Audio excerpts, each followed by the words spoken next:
Okay, so you and the senator can read the former president's promises yourself. He promised to prosecute his perceived enemies in plain English, like this post that he made just hours ago on Truth Social. It's pretty short. Indict the unselect J6 committee. And joining me now, Dr. Phil, whose interview with the former president just aired. Thank you very much for joining us tonight. You're clearly sympathetic to Trump, but you believe that he should drop this talk of revenge. Did he commit to not pursuing that if he was elected president? Well, first off, I'm sympathetic to what Trump has gone through in this particular trial because I think it was not proper due process for him. I would say the same thing if it was Biden or anyone else in that process.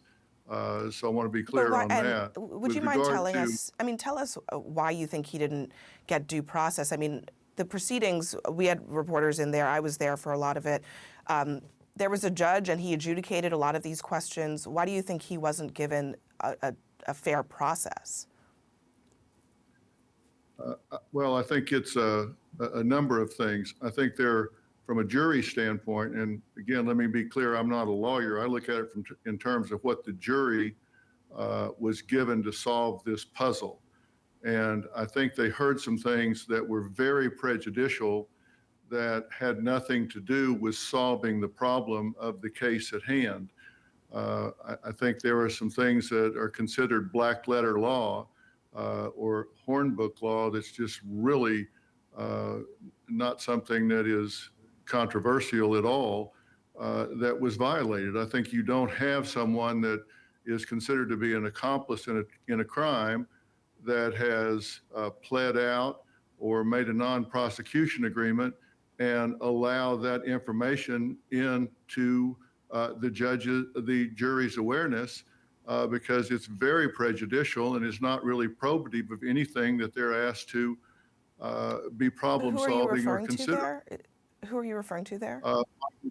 Michael Cohen.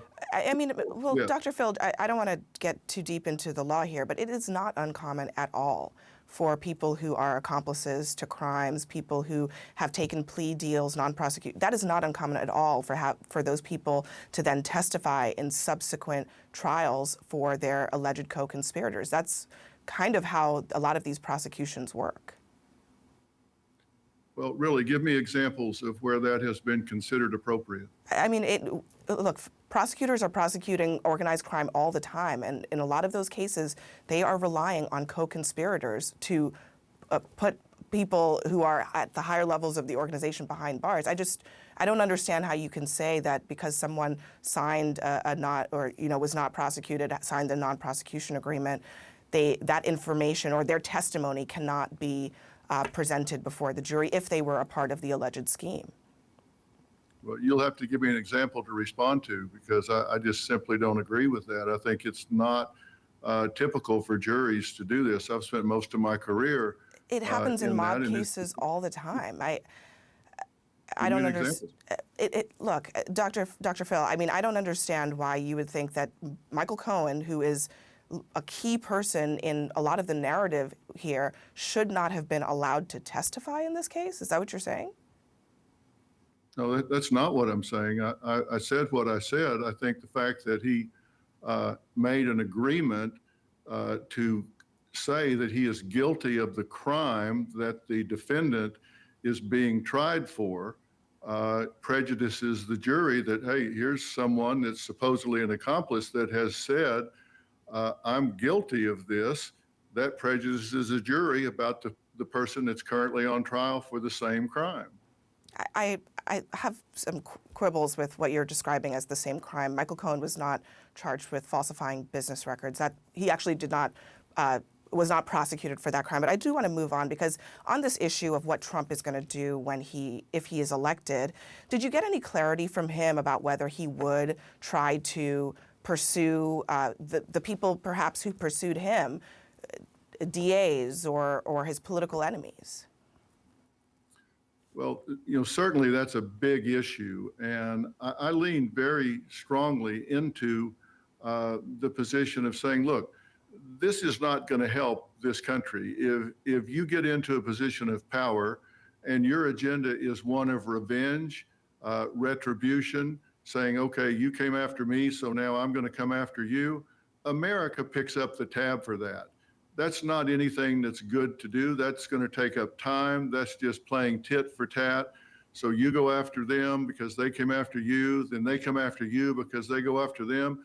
In the meantime, what about America? What about the business of America? What about the issues of education? What about the issues of the border? What about the issues of inflation? What about the issues of healthcare? What about all the things that the people really care about? They're not interested in you playing gotcha with the people that you think got you.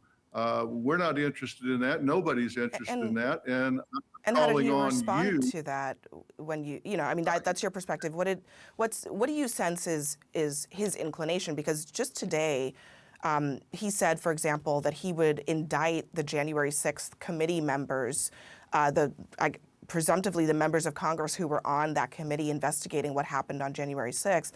Are you more or less convinced after sitting down with him that he actually would follow through on those kinds of pledges? Well, I actually don't think he will. I think this is a situation that, it's a process. This is something that I think he's had in his mind that there's only one way to go, and that's to get even. And I think I've really made some headway with him that is not the way to go. I think it's a process. I think he'll turn this over and over in his mind, and I don't think he will do that. And to the extent that I have any opportunity to lean into this with him, I am going to relentlessly try and get him to not do that and to get others to not do that. Look, we need to stop this. This is a time where America needs to come together, not be playing gotcha and going on some kind of revenge tour. We don't need that. We don't have time for that. It's not good for America. We need to unify, not be going after people that we think came after us, whether we think they did so fairly or otherwise. Yeah, it sounds We like don't need that. The last thing we need is for Trump to be going after people that he thinks have treated him unfairly. yeah, I mean, it sounds like you're personally taking it upon yourself to talk through this with him. But for the voters who are evaluating this very issue, Donald Trump is explicitly saying, I'm going to prosecute my predecessor, Joe Biden, if I'm elected. He's explicitly saying he wants to go after his political enemies. He will go after the members of Congress who were doing their jobs investigating what happened on January 6th. Don't voters need to weigh that, especially since the argument that Trump is making with no evidence is that Biden is going after him?